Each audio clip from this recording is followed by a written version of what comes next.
Hey, what's going on, guys? This is Vigilante, and you're watching the Vigilante Effect. And today, what I'm going to be talking about is I'm going to give you a small tutorial, very small tutorial, on how to free up space on your PS3 without losing the game saves or some of the game data that would be important for you to play the game again without, basically having to start over from the beginning.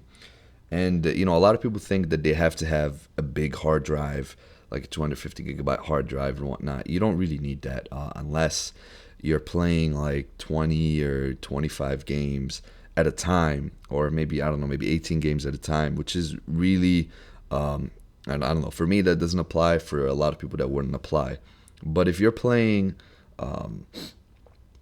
like one game at a time, or three games at a time, or even however much it would take to hold. My system holds 80 gigs, so let's say however much it would take to hold 80 gigs at a time, I can still play new games, install new games, and still have my save data from all my old games without a problem. And here's how it's going to be. So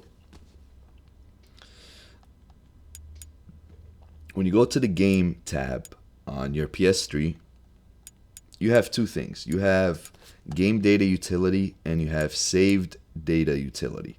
So when you go to game data utility, this is what installs from the beginning.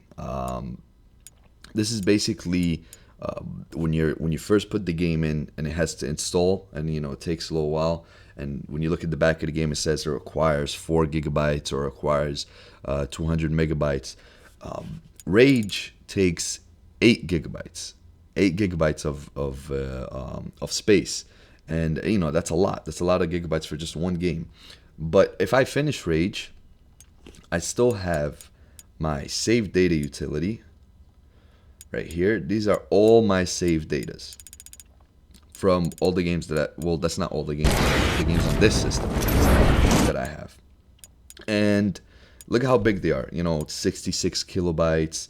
1387. That's nothing. That's really, comparatively and relatively, it's nothing.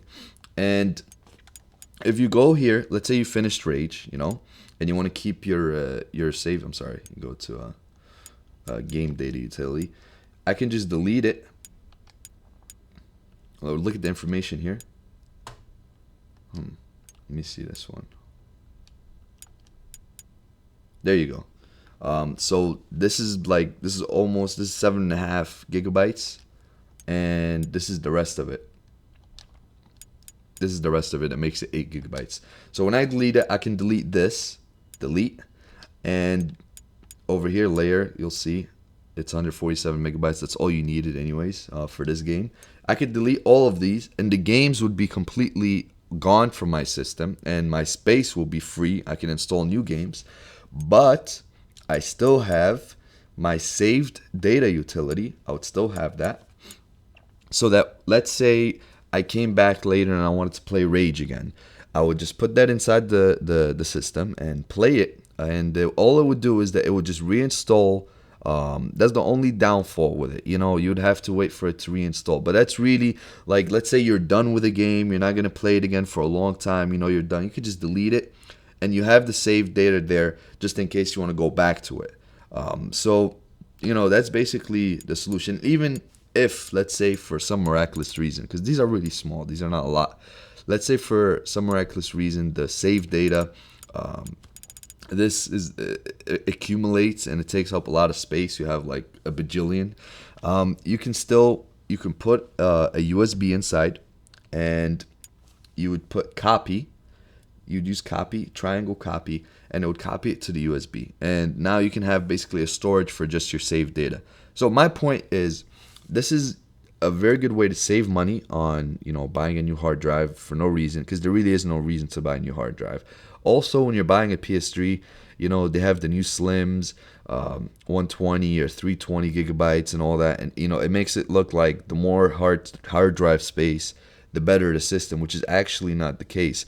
The best system that has come out so far is the 60 gigabyte system, which is the original, and it played all the PS2 games, it played PS1 games, and the hardware that it contained was a lot more high tech than the Slims. You know, it has a better fan.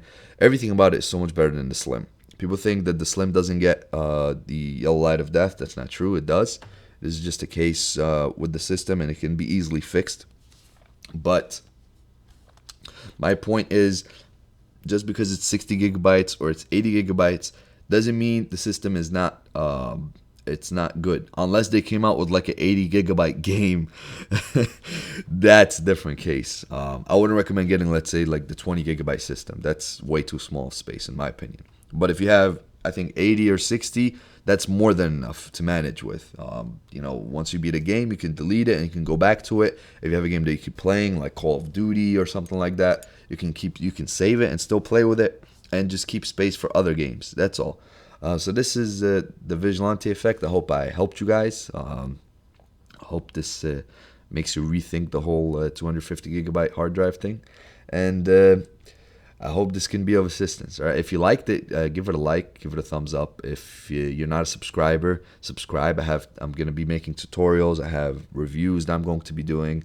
I have other commentaries that I have, and a variety of gameplay. So go ahead, check out that channel, and if you have any comments, then leave it in the comment section below. Let me know what I can improve on. Thanks a lot. Peace.